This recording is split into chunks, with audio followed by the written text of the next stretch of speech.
El presidente de la República realizó una cadena nacional este domingo 6 de noviembre para informar los avances en la lucha contra el narcotráfico y el crimen organizado desde el puerto de mando unificado establecido el martes 1 de noviembre. Este día el presidente decretó un estado de excepción por atentados contra policías y bienes públicos en Esmeraldas y Guayas, que incluía un toque de queda desde las 21 horas a 5 horas. 2 días después, se sumó la provincia de Santo Domingo tras actos terroristas en las gasolineras. Bajo el puesto de mando unificado, el gobierno nacional retomó el control de la penitenciaría del Litoral y logró el traslado de reos de 2 pabellones hacia otras cárceles del Ecuador. El Ministerio del Interior confirmó que hasta la mañana del 6 de noviembre se ejecutaron 4.230 operativos en los que se detuvo a 196 personas y se incautaron 72 artefactos explosivos. También se logró el decomiso de 105 kilos de droga y la desarticulización de 5 bandas delincuenciales. El mandatario calificó a los atentados narcocriminales como un golpe hacia la democracia y la ciudadanía. El presidente liderará por 15 días el puesto de mando unificado con apoyo de la Policía Nacional y las Fuerzas Armadas para desarticular a las mafias que operan en ciudades como Guayaquil, Durán, Esmeraldas y Santo Domingo. Víctor Zárate, comandante de la Policía Nacional de la Zona 8, Guayaquil, Durán y San Borondón, lamentó que ninguna organización de derechos humanos o personal de la Defensoría del Pueblo haya tomado contacto con familiares de los agentes fallecidos y heridos en la lucha contra la delincuencia organizada. ¿Quién se ha personado de los policías que han fallecido o han sido vilmente victimados? Nadie dice nada. Hay que tener en cuenta que la gente encerrada es gente mala que está purgando una condena y ha violentado los derechos de los ciudadanos de bien. Nos focalizamos solo a los derechos de ellos, cuestionó Zárate, en diálogo con los medios de comunicación en Guayaquil. El comandante reiteró que los policías internados en los hospitales por los operativos no han recibido visita de estas organizaciones y mucho menos se han contado con sus superiores como muestras de solidaridad. Hay que tener una membresía especial con derechos humanos, señaló Zárate. La tarde del viernes 4 de noviembre, a través de un operativo conjunto entre la Policía Nacional y las Fuerzas Armadas, se realizó la reubicación de las personas privadas de la libertad del pabellón 6. Esto fue en la penitenciaría del Litoral. Guillermo Lasso, presidente de la República, indicó que durante el proceso estratégico de reubicación no se presentaron incidentes ni resistencia alguna. Para un mayor resguardo, personal militar realizó patrullajes fluviales en el río Daule, en los exteriores de la penitenciaría del Litoral y permanentes controles militares de seguridad en este centro penitenciario. El ministro del Interior, Juan Zapata, en una entrevista se refirió a los últimos acontecimientos en el país. El funcionario confirmó que en las últimas horas la UPC de Bellavista en Guayaquil fue atacada por 2 ciudadanos. Zapata indicó que gracias a la oportuna acción policial, los 2 atacantes fueron sometidos por los uniformados y resultaron heridos. Ambos se encuentran en casas de salud. Ante este tipo de acontecimientos, el secretario de Estado aseguró que la Policía Nacional está en máxima alerta a escala nacional. Esto con el objetivo de evitar que se repitan atentados como los registrados la semana pasada. El ministro adelantó que se prevé mejorar la presencia de la policía en zonas críticas del país, por lo que las conocidas UPC serán cambiadas por cuarteles que contarán con un mayor número de uniformados. Vamos a generar más unidades tácticas, enfatizó Zapata.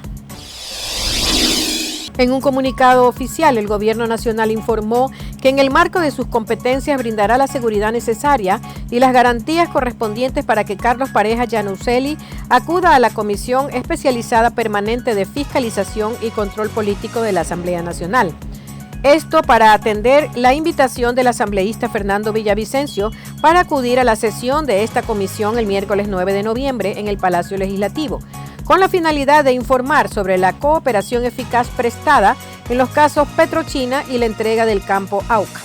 Pareja Yannuzeli cumple 6 sentencias por corrupción que van desde tráfico de influencias, cohecho, asociación ilícita, enriquecimiento ilícito hasta peculado.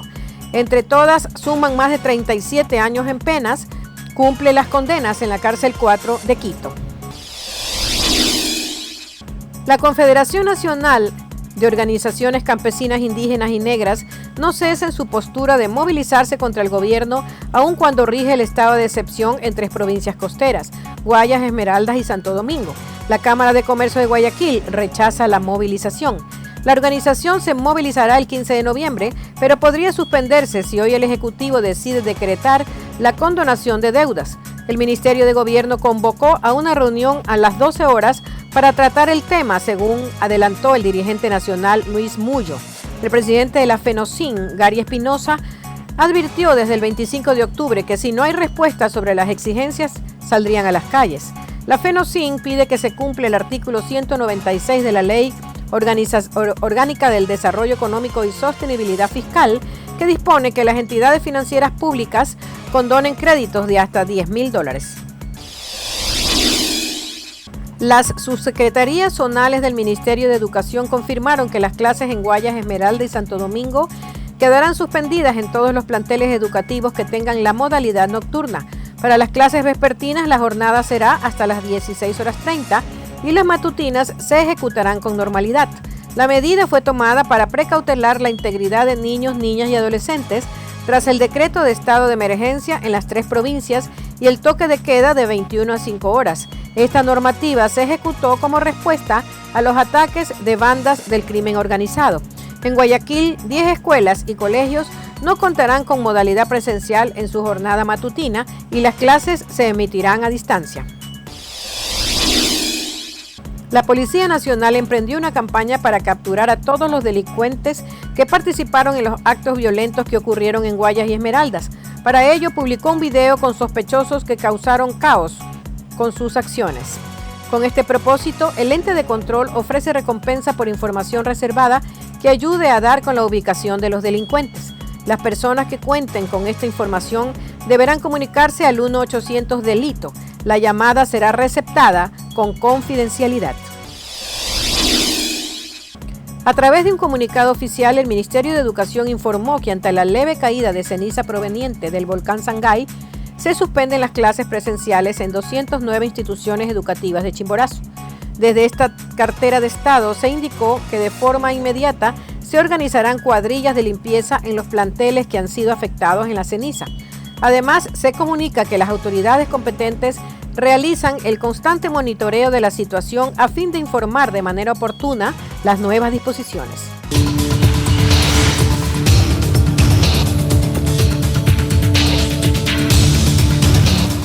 A días de la cita electoral, la economía y la inflación se han convertido en las preocupaciones predominantes entre los votantes, al pasar de un 33% en julio a un 44% en octubre, según la más reciente encuesta del New York Times.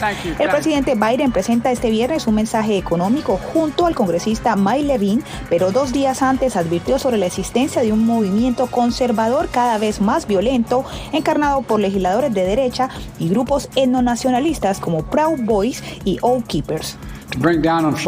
Tenemos el mercado fuerte para ayudar a invertir en nosotros mismos. Como presidente, no acepto el argumento de que muchos estadounidenses tienen problemas para encontrar buenos trabajos. Muchos trabajadores finalmente han encontrado dignidad en el lugar de trabajo. Al otro lado del espectro, el exmandatario Donald Trump sugirió que probablemente lanzará una candidatura presidencial para los comicios del 2024 durante un evento en Iowa para apoyar la reelección del senador Chuck Grassley y la gobernadora Kim Reynolds. Este es el año en que vamos a recuperar la casa, vamos a recuperar el Senado, vamos a recuperar América. En 2024, lo más importante, vamos a recuperar nuestra magnífica Casa Blanca. Los analistas dicen que el liderazgo político de ambos partidos tendrá que adaptarse para captar a los votantes a medida que los inmigrantes se naturalizan. Según el demócrata Chris Rice, los hispanos son más propensos a apoyar a un demócrata, pero el partido no debe dar eso por sentado. Si miramos al DNC y dónde ponen su dinero, deberíamos haber invertido más dinero en el sur de Texas. Y creo que porque no lo hicimos y lo hicieron los republicanos, tuvimos algunas pérdidas allí. Según una encuesta del Washington Post y ABC News, un 88% de los votantes estadounidenses expresa preocupación por la creciente violencia política del país cuando se aproximan las elecciones de medio término previstas el 8 de noviembre. La gente cree que está bien promulgar violencia contra miembros de nuestro gobierno. Opinión que ha sido respaldada por la fiscal del distrito de San Francisco en California tras el ataque perpetrado contra el esposo de la presidenta de la Cámara de Representantes, Nancy Pelosi. La discrepancia principal gira en torno a la resistencia del expresidente Donald Trump y de sus partidarios de aceptar la derrota en los comicios de 2020, alegando denuncias infundadas de fraude. Encontramos que la confianza es significativamente más baja que hace 4 años para las últimas elecciones intermedias, por lo que hoy el 70% de los votantes dice que las elecciones se llevarán a cabo muy o algo bien. Baxter Oliphant, investigador senior de Pew Research, destaca que sus encuestas muestran un significativo deterioro en la confianza del proceso comparado a años pasados. Solo el 56% de los votantes republicanos dicen que creen que las elecciones se desarrollarán muy o algo bien, y eso se compara con el 88% de los votantes demócratas que esperan que las elecciones se desarrollen bien. La encuesta del Washington Post y ABC también miden la opinión sobre el rol de los medios de comunicación. Casi la mitad de los encuestados piensa que la prensa motiva la violencia, un tercio piensa que no incide y un 15% cree que los medios, por el contrario, desmotivan la violencia política. Una encuesta del Centro de Investigaciones Pew revela que ante un futuro incierto y a las puertas de una posible recesión, la economía es la mayor preocupación para los hispanos con derecho a voto en Estados Unidos. Es el tema principal, pero no el único. Algunos de los temas que a la gente le preocupa pues, es la economía, principalmente, pero también la seguridad, la educación. La cuestión migratoria, aunque no es prioritaria, también es importante y el tema ha entrado en la agenda de ambas campañas. Los demócratas tratan de convencer a su electorado diciendo que seguirán apoyando una reforma que aún no llega para legalizar a millones de indocumentados, conscientes de que muchos votantes tienen familiares directos sin estatus legal. Una persona indocumentada o con DACA no está muy lejos de mí, a pesar de que a lo mejor hoy en día yo pueda ser ciudadana. O simplemente para los que nacieron aquí ya son ciudadanos. Los demócratas siguen en guerra con los republicanos por este tema, por no apoyar una legislación migratoria, y critican a los del Partido Rojo diciendo que son antiinmigrantes, pero ellos se defienden. No, el Partido Republicano no está en contra de la inmigración. El Partido Republicano lo que está es en contra de la ilegalidad. La salud y el crimen son otros temas importantes, pero ambos partidos se encuentran con que los hispanos no están motivados en ir a las urnas, muchas veces porque están cansados de promesas que luego no se cumplen. Pero ahora estamos en otro tiempo que de verdadmente tenemos que ir a votar y animarlos. Lo esencial en estas elecciones es que los latinos pueden marcar la diferencia y su voto, se está viendo, es más importante que nunca. El Departamento de Trabajo informó este viernes que ha perdido fuerza el ritmo de las contrataciones realizadas por las empresas estadounidenses. Durante el último trimestre se registraron 290,000 nuevos contratos por debajo de los 400,000 contabilizados durante los primeros meses del año. El reporte también señala que la tasa de desempleo aumentó de un 3,5% a un 3,7%. El consumo de alcohol en Estados Unidos durante la pandemia impactó de manera mortal a la población. De acuerdo con los Centros para el Control y la Prevención de Enfermedades, en 2020 se produjo un aumento de las muertes por ingesta alcohólica de 26%. Expertos consultados por Voz de América estiman que este incremento se vincula a un patrón sociológico de ansiedad. El alcohol, como es una droga en realidad que impacta sobre el circuito de recompensa del cerebro. Entonces, cuando ese circuito de recompensa algo le gusta, va a insistir en que volvamos a consumirlo. El estudio de los CDC afirma que las causas de fallecimiento varían entre consecuencias de salud con afectación grave en distintos órganos del cuerpo. La cirrosis hepática tiende a presentarse y los síntomas tienden a ser más visibles en comparación con la pancreatitis. Puedes tener una pancreatitis hemorrágica y te empieza el dolor abdominal y tienes que ir de inmediato al hospital, y la probabilidad de fallecer si no es tratada a tiempo es mucho más alta, inclusive que la cirrosis. Ambas expertas coinciden en la disociación de conducta que genera el alcohol, conllevando a la imprudencia en el manejo de vehículos y los accidentes de tránsito como otra causa de muerte contemplada en el informe. Los CDC contabilizan 49,000 estadounidenses que murieron por causas al consumo de licor en 2020. Investigadores afirman que esta tendencia puede ser sostenida y mayor en 2021.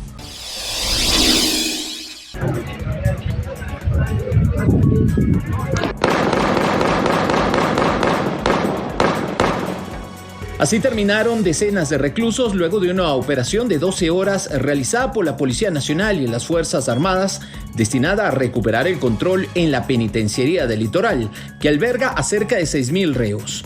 En su poder se encontraron armas de fuego de todo tipo, cientos de municiones y teléfonos móviles. Los miembros de nuestras fuerzas de seguridad fueron recibidos con fuego hostil. No nos van a doblegar estas organizaciones delictivas que buscan crear caos. El gobierno busca aplicar mayor firmeza en el combate al crimen organizado, luego del inicio del estado de excepción en las provincias de Guayas y Esmeraldas, aquejadas por un alarmante incremento de los índices de violencia e inseguridad. El presidente Lasso lideró las operaciones desde Guayaquil, donde participó en una reunión del Consejo de Seguridad Pública del Estado. En 3 días hay cerca de 700 detenidos. Cuidado con apelar a los derechos humanos para solapar la delincuencia. Primero están los derechos humanos de 18 millones de ecuatorianos. La violencia también se vivió en las calles de Guayaquil, Durán y Santo Domingo, donde se reportaron atentados el jueves. La presunción es que detrás de bandas locales estén aliados carteles de la droga de México y Colombia. Se ha informado además de la irreductible decisión del gobierno del presidente Lasso de combatir la amenaza del narcotráfico. El gobierno también informó que 2 líderes de la peligrosa banda criminal Chone Killers fueron trasladados a una prisión de máxima seguridad. Continúan los despidos en Twitter tras la llegada de Elon Musk como propietario de la compañía.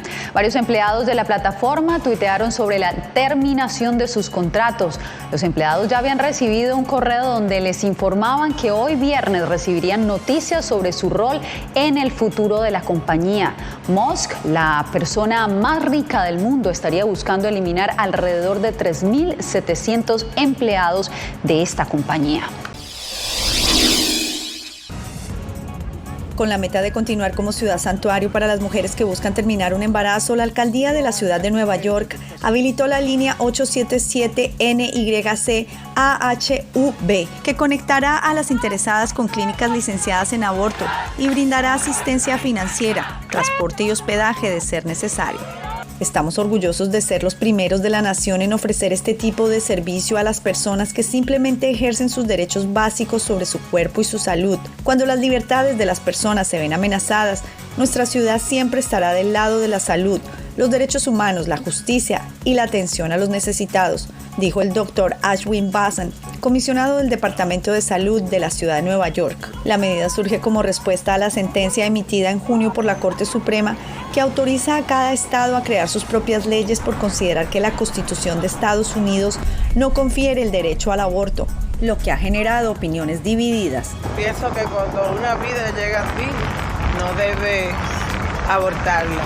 Pero también respeto la opinión, si alguien es violado y no quiere tener el bebé, pues también pienso que lo puede abortar porque no es por el gusto. Pero eso es un crimen. Yo personalmente creo que es el cuerpo de una mujer y es su decisión de hacer lo que quiera con su cuerpo. Imágenes que se han convertido en una constante en el área del Paso. Migrantes que ingresan a Estados Unidos de manera irregular. Gracias, Señor. Miedito. Gracias. Debido al alto flujo de personas que llegan por este sector de la frontera con la meta de solicitar asilo, el Departamento de Aduanas y Protección Fronteriza ha dispuesto un centro de procesamiento temporal a un costado del muro que divide a México de Estados Unidos, el cual se ha convertido en el primer filtro para los migrantes. Estamos sobre capacidad y necesitamos procesar a estos migrantes de una forma humana, segura para ellos. Para Carla Martínez, migrante nicaragüense, la travesía ha sido larga y regresar a su país no es opción. Soy de Nicaragua, ¿Cómo ha sido su travesía? Horrible, muy dura la travesía, muy dura para llegar hasta aquí. El proceso para los migrantes como Carla es el siguiente. Una vez llegan al país se identifican sus artículos de valor, se sellan sus documentos, se registran sus datos, huellas digitales y de ser necesario, se les brinda atención médica. Horas después son trasladados a otro centro de procesamiento y de cumplir con los criterios iniciales para solicitar asilo. Algunos extranjeros son liberados después de horas o quizá días para esperar su proceso dentro del país, mientras que ciudadanos de otros países, entre ellos Venezuela, son expulsados a México bajo el título 42, una directriz que suspende el derecho a solicitar asilo debido al riesgo de propagación del coronavirus. Más de 1.200 personas beneficiadas con proyectos orientados a atender las causas de la migración en Honduras y al menos 36 proyectos en desarrollo se han implementado en la nación por el PADF, que además buscan incidir en reducir la pobreza y la inseguridad alimentaria. Los participantes en estos programas se dedican a proyectos relacionados con la producción agrícola, estrategias de sembrado y granjas sostenibles para hacer frente al cambio climático. Tenemos varios proyectos, el proyecto regional de Derechos Humanos y Democracia, Camino Seguro, acción colectiva laboral, trabajando con poblaciones altamente vulnerables, y tenemos proyectos de resiliencia. Los programas de la Fundación han beneficiado a más de 3 millones de personas a lo largo de las Américas. Proteger los derechos básicos de las personas y al mismo tiempo promover la inclusión económica. Y estos son factores que están impulsando la migración irregular y el aumento de la pobreza que estamos viendo en muchas partes de Centroamérica. A pesar de los esfuerzos orientados a reducir la migración irregular, la Fundación Panamericana revela que el perfil de los migrantes retornados se ha diversificado en los últimos años. A los comicios municipales de este domingo están convocados más de 3 millones de nicaragüenses. Se elegirán a 153 alcaldes y vicealcaldes, así como concejales municipales. Al igual que en las candidaturas presidenciales y legislativas, el 50% deben ser mujeres. Listos y listas para poder recibir a los ciudadanos y las ciudadanas que vayan a hacer el ejercicio de su voto. Además del oficialista Frente Sandinista de Liberación Nacional, también participarán el Partido Liberal Constitucionalista, Alianza Liberal Nicaragüense, Alianza por la República, Partido Liberal Independiente y el Partido Indígena Yátama, todos considerados por la oposición como colaboracionistas. No existe ninguna autoridad institucional que sea capaz de brindarle a la sociedad nicaragüense ninguna garantía de que este proceso se desarrolla bajo estas condiciones de democracia. Las toldas políticas que quedaron fuera de la votación tras ser ilegalizadas son el Partido Conservador, el Partido Restauración Democrática y Ciudadanos por la Libertad. No representan nada porque ahorita la prioridad de las y los nicaragüenses, sobre todo de las y los nicaragüenses menores de 35 años, es tener que salir del país para buscar alternativas de subsistencia para ellos y para su familia. Tras el desarrollo de la elección y el cierre de los centros de votación a partir de las 8 de la noche del domingo, el Consejo Supremo Electoral empezará a dar los primeros resultados. Humberto Zurita es un villano despiadado en La Reina del Sur, en el personaje de Epifanio Vargas, que ha interpretado por más de 10 años en las 3 temporadas de la serie. Es sorprendente para mí todos los cambios que ha tenido la reina. Yo de narco a presidente de la República, pues mira, toda realidad es mera realidad, no coincidencia. El versátil actor ha encarnado numerosos personajes durante una carrera de más de 40 años en cine, teatro y televisión, evolucionando de galán a villano. Cuando haces villanos, pues te diviertes mucho, porque el villano se permite muchas cosas. Nuestro trabajo es maravilloso porque vivimos vidas alternas y nos permitimos hacer cosas que no pagamos las consecuencias. A sus 68 años, Humberto está más ocupado que nunca. Tiene varias películas y series por estrenarse y otros proyectos en curso. Desde hace muchos años dirijo siempre una obra de teatro al año. Y ahorita estoy haciendo Papito Querido. La estoy haciendo por gira, por toda la República. Y la dirijo, la produzco y la adapté. Una obra en la que se transforma en mujer. Y ustedes me dicen quién les gusta más, ella o yo.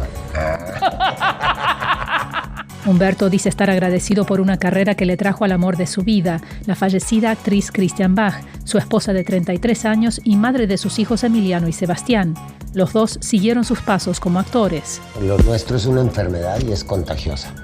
Y se les contagió, tienen su productor aquí en Los Ángeles. A ellos les está yendo afortunadamente muy bien. Para el actor, esa es su mayor satisfacción. Un gran mural del astro del fútbol argentino Diego Armando Maradona fue inaugurado en Buenos Aires como antesala a la Copa Mundial de la FIFA que comienza este mes en Qatar. Un artista callejero llamado Martín Ron es el autor de la obra inspirada en una foto del entonces capitán de la selección argentina poco antes de la final del Mundial de 1990.